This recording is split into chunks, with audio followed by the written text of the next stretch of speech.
Michael's car hummed gently as he drove through the quiet streets, the back seat piled high with neatly wrapped presents for his little daughter.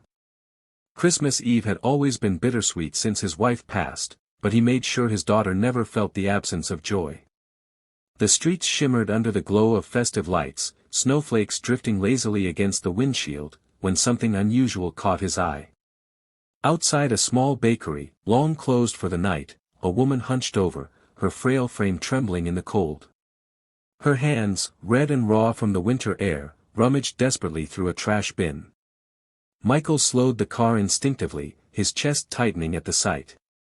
She wasn't just scavenging for herself, there was a look of determination in her eyes, as though she were searching for something more than scraps of food. For a moment, Michael sat frozen, his warm leather seat and expensive coat a cruel contrast to the bitter cold the woman endured. He thought of his daughter waiting at home, excited for the gifts he'd bought, and then looked back at the stranger fighting for survival outside. The world around him seemed to pause, the glittering Christmas lights, the falling snow, the quiet hum of the city, all fading into silence. He realized this woman's Christmas Eve looked nothing like his own. Something inside him stirred, urging him to step out, to bridge the gap between their worlds. And without another thought, Michael pulled over. Michael stepped out of his car, the crunch of snow beneath his polished shoes breaking the silence.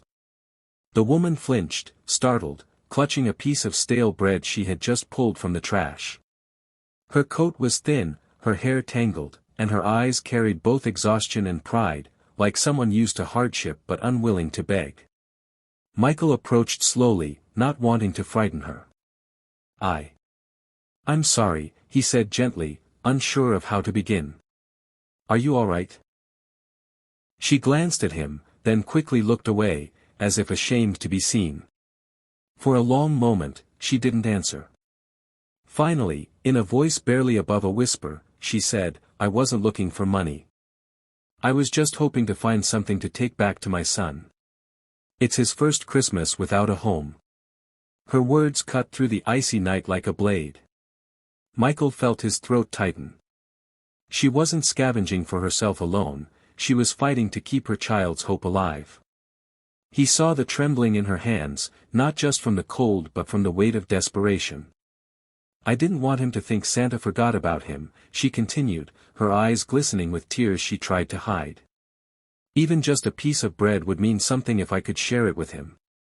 Michael stood there, unable to speak for a moment. He thought of his own daughter, safe and warm at home, waiting with excitement.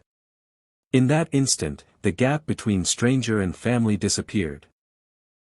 Michael's breath hung in the frosty air as her words echoed in his mind. He couldn't look away from her trembling figure, clutching that piece of bread like it was a treasure.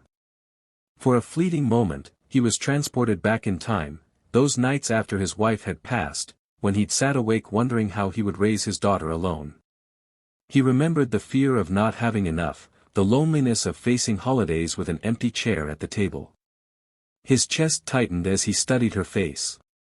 She wasn't just another person down on her luck, she was a mother, carrying the same fierce love he carried for his little girl. The thought struck him like lightning, what if it had been me? What if life had twisted just a little differently? The warmth of his car and the security of his wealth suddenly felt hollow compared to the struggle she endured. It wasn't pity that washed over him, it was recognition. He understood her desperation, because in his own way, he had lived it too. Michael's hand curled into a fist at his side as determination settled in. He couldn't just walk away, not tonight, not on Christmas Eve. Something deeper than duty, something human, demanded he act. He looked at her again, and instead of seeing a stranger in rags, he saw a reflection of his own journey, his own battles. And in that reflection, he knew he had been given a chance to give back what life had once nearly taken from him.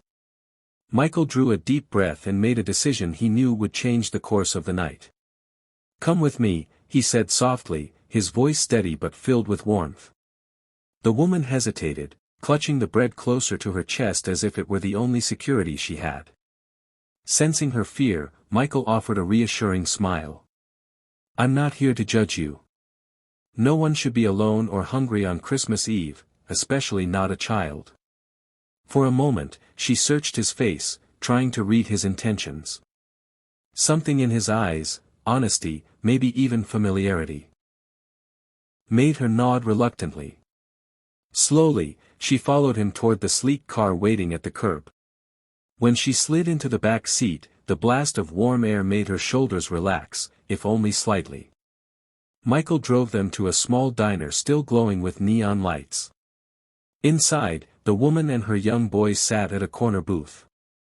The boy's eyes lit up at the sight of steaming plates of food, and for the first time that night, Michael heard laughter instead of silence.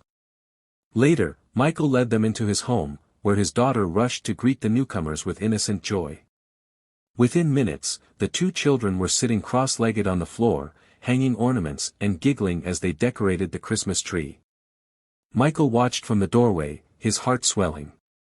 The woman sat quietly on the couch, tears welling in her eyes as she whispered, "It feels like a dream." The living room glowed with the soft twinkle of Christmas lights, the air filled with the sound of children's laughter. Michael's daughter proudly showed the boy how to place the star on top of the tree, while the woman sat silently, her hands clasped together as if in prayer.